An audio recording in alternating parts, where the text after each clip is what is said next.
This is the story of Ten Harriett and what you probably didn't know about this rider and him paving the way for others. In this story, you will hear from one of the longest serving riders to the Woodbine's backstretch.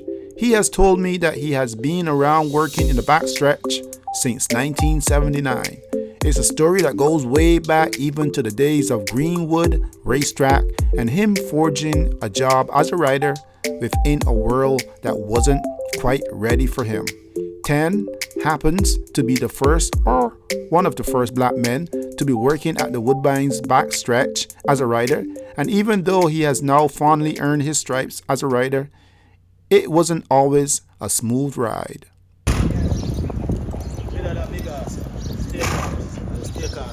This one? Steakhouse.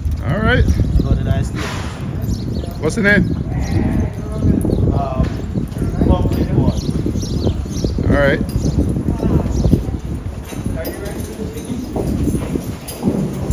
Hi.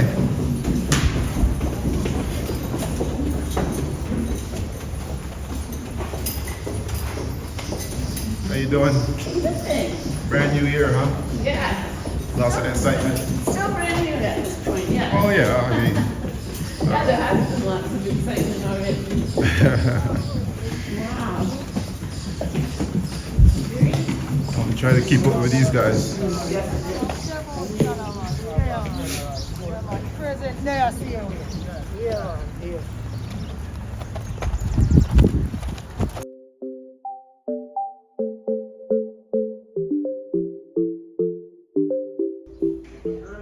Good to go. My man Ten, been around from 1979. Tons of stories, hilarious. A lot of history here at Woodbine Racetrack. Ten, tell me a little bit about your time from 1979 until this is what, 2004? No, 2024 actually. That's a long time, man. Yeah, I rode for a lot of great trainer like Mike Tamero in the Queen's Plate, trainer like Nick the Toro, all the old guys, they're all deceased now, and watch your back. I mean, Ten told me that he's been around for so long. You know, there are hardly any black guys here at the track. He's kind of like paved the way. Had to endure a lot of stuff so that many guys here now can see a little bit of better times. What's your thoughts on that? Well, like I said, I kind of paved the way for them, you know, because back in the days, it was very difficult to get on a horse, and I had to do all kinds of scheme and eames to get on a horse. And when I finally get on a horse, thanks to God, that He gave me the ability that a lot of them didn't have. You know, when I say them, I mean my other riders that I used to get on there. Because most of the trainers, they used to put me on all the bad ones. So if you got 3 horses coming in, the worst one I'd get on. But then God give me the ability to be able to handle those horses, and they become good. And then I get more experience from dealing with very difficult horses.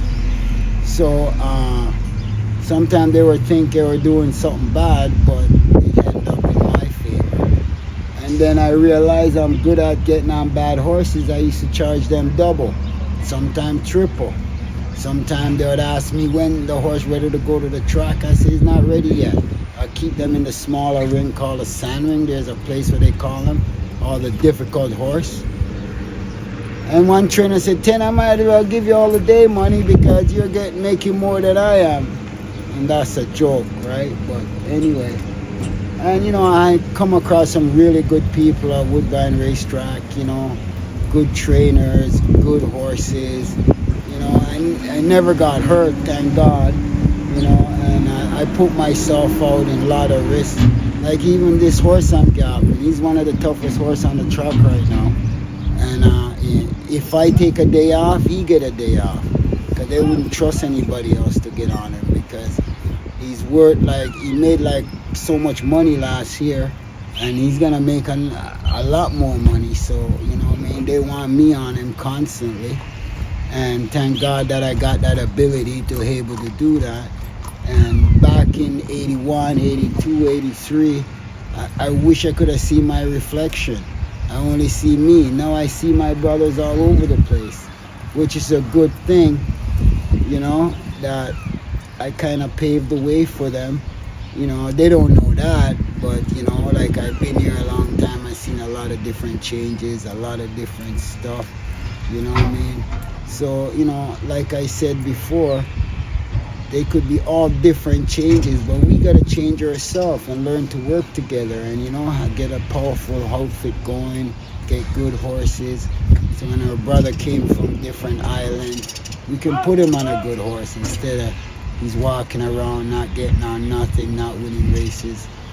So like I said, it's a more of a together thing, you know, and horses make you feel so good. They have no discrimination. They love you just the same. They'll run for you just the same. They don't see you as different. So when you come in the morning and you work with the horses, you just make you feel so great that you're around one of God's great creation. And he's not going to judge you for... He'll judge you if you abuse him, and he'll kick you if you hit him, and he'll bite you if you hurt him. But if you give him love and hugs and kisses, he'll be the greatest animal to you. And thank God for horses, because he made me live a really good life, very comfortable life, you know, never want of anything, you know. You know, yesterday we talked, I was going to ask you, did you always know that you were going to be riding horses? No. And tell me that story that you told me yesterday, how you got riding horses. We used to, back in those days, it was very difficult to get on a horse because, you know, and, you know, like time go fast on you, right? You know, before you know it, you're like 60 and then you have nothing to show for it, or you have nothing to, you know, because every day goes so fast and it's a lot of fun, a lot of, you know what I mean, a lot of excitement. The races draw you right in. So your trail in this game is just to ride in the morning? Yeah, just be the best rider that I can and make sure I'm in touch with the horses. Like you see, I don't talk to people when I'm on a horse. It's just me and that horse. I block everything out. So I know what he's thinking. He's in touch with me. I'm in touch with him. Because it's a spiritual thing. You know, if you sit on a horse and you talk to everybody and you're not paying attention, it'll hurt you. It'll just jump up in the air and took off with you, and you're not ready for that, and boom, you get hurt. I know you told me also that you ride Ajax. You have a horse down there? No, I'm going down there today actually to see if I get a mount, but I'm a race rider there. I rode quarter horses. Those are really difficult horses. They go faster than the thoroughbred for a quarter. They go like 19 seconds, 18 seconds, and they leave the gate like a machine. Right? I got one on a couple video on YouTube. If you punch up my name, Ten Harriett, you probably could see some races. Ten Harriet. Harriet. Yeah, so you probably could see some races that I rode. But it's very difficult. Like the quarter horse is a community thing, you know. If you don't have an outfit, it's really hard to break in, you know. So, and all the other stuff that goes along with it, we're not even gonna talk about that. You know all that all about. I want to get back to the story how you started riding. You told me you just came to the track and you just pretended that you were a rider already. Yeah, I came to the track and I worked for a trainer named Larry Silvera. He was a Jamaican trainer and he promised me he's gonna put me on a horse, and he never did. So I quit him, and I was a hot walker, and I kept walking horses. And everybody I'd work for, I'd give them 2 weeks. I said, listen, I need to learn how to ride. So don't worry, I'll put you on a horse, and they'll promise you and they'll work you, and then they wouldn't. So one day I said, you know what? I went out and bought a helmet and a boots and everything. And I put on my helmet one morning and go listen to a page, like that page. Any exercise, boy, I go to barn 1 or 2, right? And I'll wait till I hear a page and I'll run over. When I run over, but I never been on a horse before, but I already practiced on an hay bale. Like in my room, I would have like a hay bale look like a horse, right? With all the saddle and everything.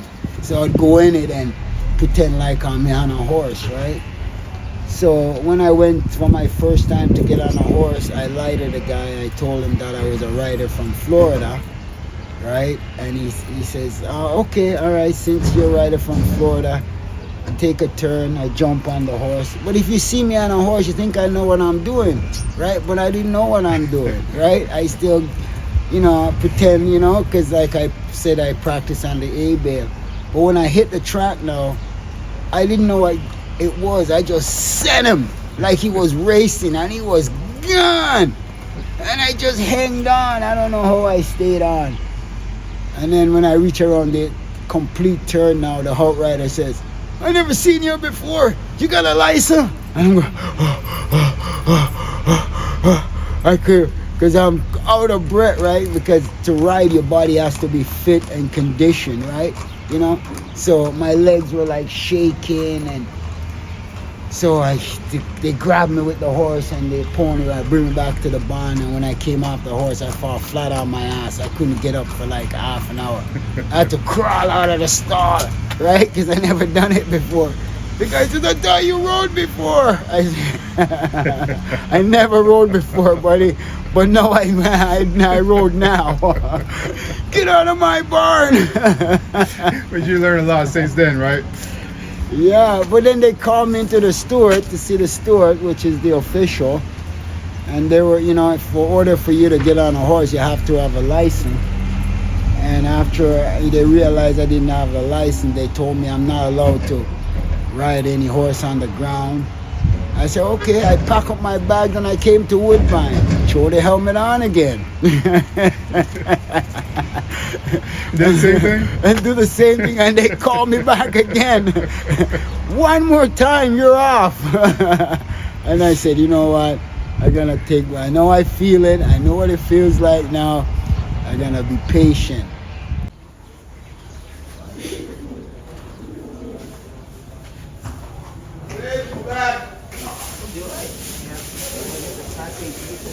Hey, you guys stole my pony. Did we? I'll wait. It's okay.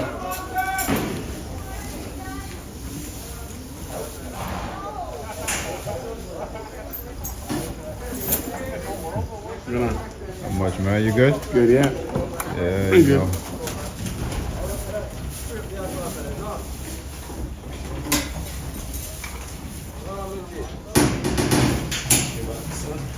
What's your sir? Go back in there. Water is there ready.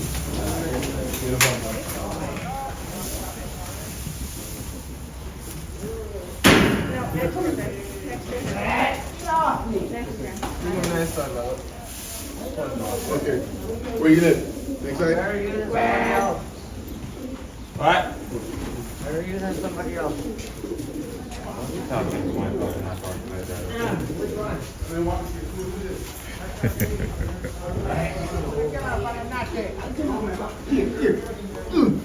You like that? Yeah, Patches. I gotta really, really hook. Quit! Put your foot down. This is the big horse, Patches. Have they decided where they're going? Which track? No, Not yet, eh? no, they tell you, they don't. Yeah. Nothing in this business. Everything is a secret. Yeah, I think Bob was saying that when he comes back, he'll decide, I guess. Yeah, everything is a secret. They don't let you know nothing. Well, that's good if you. In the last minute, they let you know. Natty, you want to brush him up now? Yeah.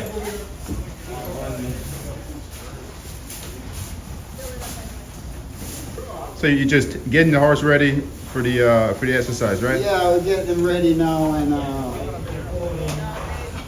we gotta wait on the pony because he can't go out by himself. He'll drop me.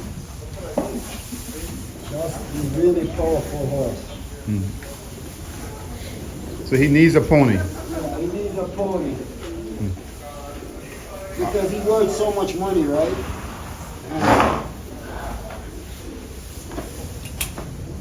That's how- the groom there. That's the groom who he's the one who look after him. Yeah, I talked to him last year. Oh, Yeah. baby. Yeah, I talked to him last year. It's pretty cool.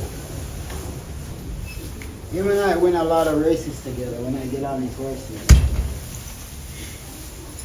We're a good team, you know? That's what makes it happen. Yeah, we work good together. Brad, get over there. Stop being like that. Not because you're on TV, because of the same old you. There's no change in you.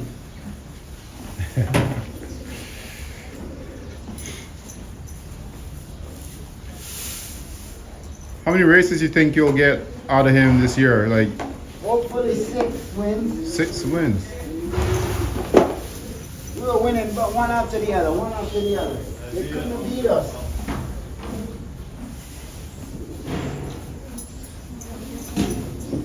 All the major races we were winning. He had 1 second last year, right? No, 5th place. The last race. Oh, right. That's right. They had to ship in the horse from New Zealand, Oh, one that's from Australia, yeah. from Australia to beat us. Was that the Julia Carey horse? Yeah. We had to do the carry horse. But the only reason why I got beat, they don't like a soft surface. Yeah. The harder the surface is, the better for him. And that last race took a lot of that last race. When he hanging on them by a head, remember? That's really big in. They all coming, man. They're coming. He's a fighter.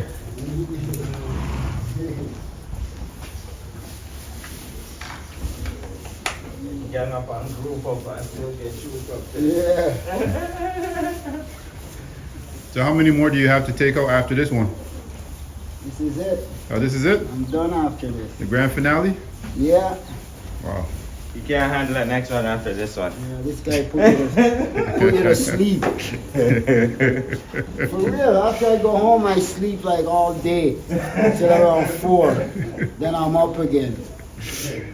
So anyway, I go back to Fort Erie, become a ground worker. I work, and I work, and then I come back to Greenwood because the way the meet is, right? We leave from Greenwood to after Greenwood we go to Fort Erie or Woodbine, and then in the fall, in the springtime we go to Fort Erie, and then in the fall we come back to Woodbine. That's a lot of history, man. Yeah, 'cause come back to and Greenwood, Fort right? Erie For and the Woodbine. for a month, right? The last of the meet. Then I met this guy named Noah McGovern, God bless his soul. He said to me, he said, "Oh, how come you're not working?" And I said, "No, I don't want to work. I want to get on horses." And he says, "You want to get on the horses?" He said, "Yes." He said, "Listen," he said, "I got 6 horses, and I'm in barn 5, and if you help me out, maybe I can put you." I said, "Really?" The next morning, he so happened that my tack room where I live was in the same barn he was. By 3 o'clock in the morning, I get up. When he comes in, everything was done. I muck all the stalls, change water bucket, everything was done. And he says, "Everything is done?" I said, "Yeah, everything is done. I got up at 3 and do it." The guy said, "Wow, okay, grab your helmet." And I said, "What?" He said, "Yeah, grab your helmet." I rushed with my helmet and I put it on now. And the guy said, "Listen, I'm gonna gallop this horse, and when I come back, I want you to ride him around the shed." And I ride him around the shed after he comes back, and he done that for like a couple of weeks, and I get my, and then he started letting me jog horses, and then I get my seat. And after, so now the outrider, right? Remember, I'm the first black kid on there, right? Outrider named Gordy, right? So now, Noah McGovern, my apprentice master, say, "You're ready now. You're ready to go on the track." And he bringing me out. So as soon as I reach the gap to go on the track, the outrider said, "He's not allowed on here. He's not allowed on here." You remember He said, "Yes, he is. I got him his license." And Noah said, he said, "No, he's not." And they're like this and this. And he just pushed my way. I said, "Go gallop the horse." And I went on the horse. I just galloped the horse, picture perfect. It was like I just went around and just It was like God was with me that day, eh? And I just get out the horse picture perfect and pull up and say, see, he can get out a horse just like anybody else. Leave him alone, right? And he put the hot rider, because the hot rider is the boss on the track, right? He control everything, right? But McGovern is the kind of guy, he's like a rebel, right? He breaks all the rules, he don't care. And he's gone now? He's died.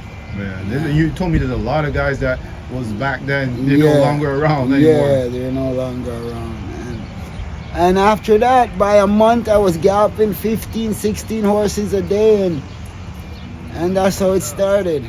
I can only imagine you had to be really tough just to endure some of this early stuff. Oh yeah, I went through a lot of trials. A lot of trials, but termination, right? Once you got your termination and you keep your eyes on the prize and you focus, and like I said, when I get the opportunity to get on a horse, I was there 3 a.m. doing all the work, and when he realized that I'm serious and I get the job done, so now all he has to come in to do is just get up the horse, so his day is easier, right?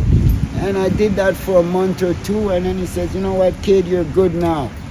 And then the next year I come to Woodbine. I didn't go to Fort Erie anymore because that's a B track and I want to be at the hay track.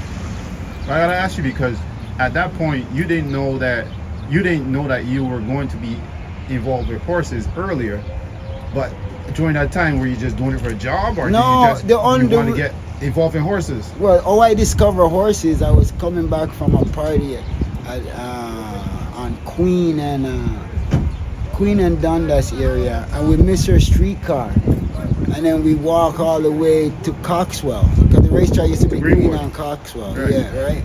And I seen this huge building, and then all of us, it was like 5 or 6 of us, right? I'm saying, I gotta check this out, and I walk around the back, and then I look through the fence. I remember I'm like this, and I seen them riding. I go, oh my God! And everybody's seeing and watching. Now everybody left except me. Then I met this guy named Red. I said, hey man, I want to ride some horses. He said, come with me. And then he sneaked me in the back. And when we go in the back, we're sitting there. I said, this is what I want to do. And the guy says, yeah. I said, yeah, this is what I want to do now. And when I went home, I couldn't do it because I was too young. So, and as soon as I told them, I said, listen, I know what I want to do now. And they said, oh, you got to go to school and you got to get education. How old were you? I was like 13 back when I discovered it, right? 13, man. And I said, by that year, the summertime, right? The next year, I was at the track, 14. Where were your parents? They were living up in Scarborough. Man, you a rebel. Yeah, and I was making more money than when I was 18. I was making more money than all my family members.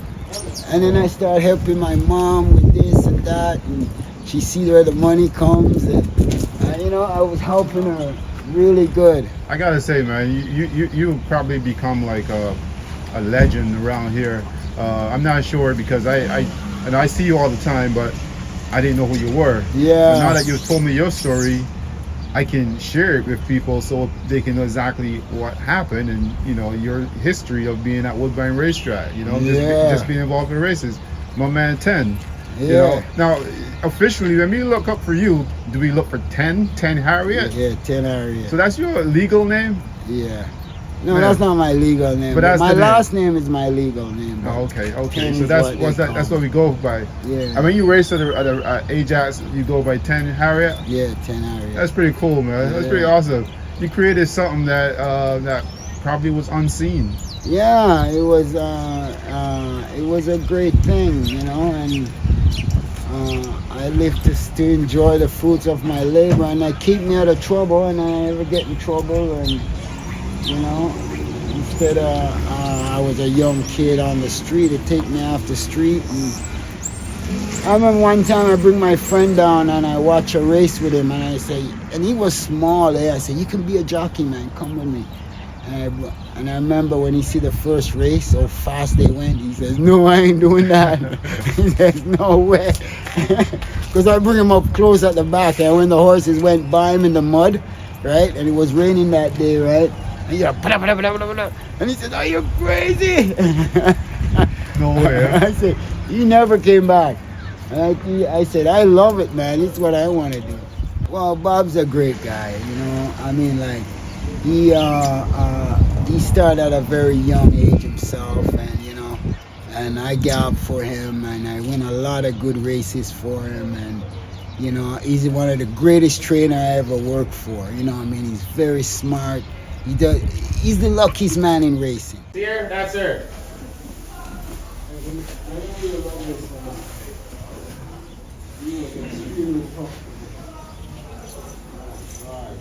What do figures to be?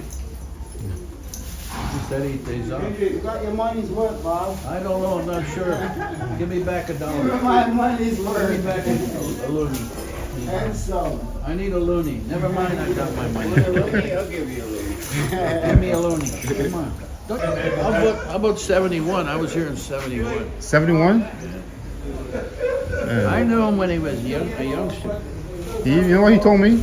He's still at it though. He told me he knew you when you were broke, What? when you were poor. Well, tell him he knows me when I'm poor because you're looking at me right now. Okay? I'm telling you right now. You're looking at a poor man. The rich man is 10. Huh? They named him 10. You know the reason they named him 10? Well, in those days, them guys were getting $10. Yeah, he So they were getting $8. Everybody was getting $8. So 10 walked and says, I want 10. I'm charging 10. That's what happened, okay? Then he got the name 10. Now he does everything for me for $10 a head. Well, he said he will. If he's got 3 horses, one of them is a stake horse. You know what I mean? And I mean, like, he how train these people. He doesn't have to go buy a horse for 200,000. He doesn't have to do that. He can get one that worth 5,000 and moving right up. You know, and he's like one of the best trainers. I work for a lot of good trainers, but he's one of the best. He's in the top 10 trainers. I guess that's the reason why he's a Hall of Famer. Yeah, yes, he's a Hall of Fame, and I still work for him today. And last year, I win a lot of races for him. Every year, every time we hook up, you know, we win a lot of races, and I'm very privileged to work for a good trainer like that, you know. Me and him together, every horse me and him work with together, he win with them, me and him win together. Always. This This is the patches combination right here. Yeah, the patches combination. And Mountain Sound, might be speedy, loaded question, all last year. All last me year. and him, That's he pretty gallop awesome. all those 4 horses with me, I win with all 4 of them. Yeah, all 4 of them. Yeah, 2-3 times. 9 races between me and him. Yeah. And remember Brownie? And Brownie, Well, this the year was before. Yeah, the year 1-2 with him, with me and him, and that's the same year Patches broke his maiden. So 3 races. So coming from a long way with this guy. Yeah, thanks, Natty. I tried my best to keep up and watch and see when Patches is out and follow. Yeah, Patches. he'll win first time. Pretty awesome horse. Oh, he's a machine. There's the talk of the town actually. Yeah. He is? Yeah, everybody talks about this horse at the track, you know. Yeah? I actually heard them saying that he's the best horse at Woodbine. Yeah, he I'm is. not sure this He's year the if best it changes, but sprinter. last year they were Oh, saying he's that, you know. even better now. And, you know, like I said, I'm really privileged to, you know, to able to get on a horse like that, or to involve with a horse like that. Thanks to Bob, you know. And Bob gave me the opportunity, and, you know, I never late for a job in 20 years. Never late. I'm the first one on the shed, the first one in on a horse, and that's just the way I am. Never late. Anybody could be late. You take a special person to be there on time, because there's a lot of people relying on you. So that's a lot of years, man, and Yeah. I'm pretty sure, you know, for all, I can't speak for everyone, but there's a lot of guys who say, look, 10, thank you for what you've done. These are things that people probably don't even know about, so I'm really glad, appreciate it, man. Yeah, and all my brothers from Barbados, Jamaica, they're all here. Some of them like me, some of them don't. But like I said, it's not everybody could like it, but I'm happy they're here, you know? All right, man. Respect. All right, Every thank time. you. All right, and big up my daughter, Vanessa, Brandy, and Hazel.